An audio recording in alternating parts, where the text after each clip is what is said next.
দর্শক, এবারে আমরা চাঁদপুরে যাব বন্যা পরিস্থিতির খবর জানতে। আমাদের সাথে যুক্ত হবেন সহকর্মী শরীফুল ইসলাম।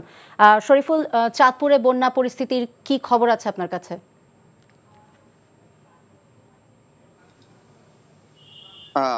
ফারজানা, চাঁদপুরের বন্যা পরিস্থিতি যদি আমি বলি, এখন আসলে স্বাভাবিক হয়নি।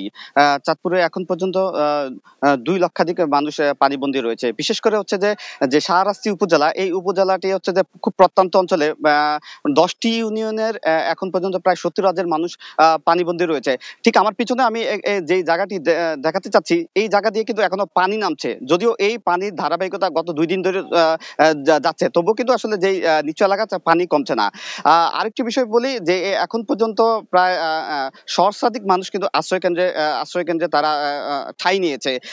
আমি যদি আরেকটা বিষয় বলি যে যে দুর্গম যে প্রত্যন্ত এলাকাগুলো রয়েছে, সেই এলাকাগুলোতে এখনো ত্রাণ সহায়তা না যাওয়াতে কিন্তু মানুষ একেবারে ক্ষোভ প্রকাশ করেছেন যে খুব সহসাই যাতে যারা স্বেচ্ছাসেবক এবং জেলা প্রশাসনের যারা নিয়োজিত রয়েছেন তাদেরকে আসলে সেখানে যাওয়ার অনুরোধ করেছেন।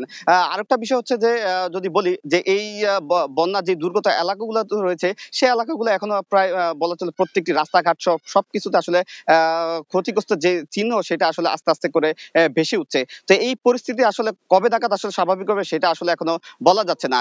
যদিও চাঁদপুরে যে পদ্মা, মেঘনা, ডাকাতিয়া যে 3 নদীর মোহনা রয়েছে, সেই নদীর মোহনায় কিন্তু যে পানি উন্নয়ন বোর্ড জানিয়েছে, সেখানে তারা জানিয়েছে যে এখনো বিপদসীমার নিচেই কিন্তু রয়েছে।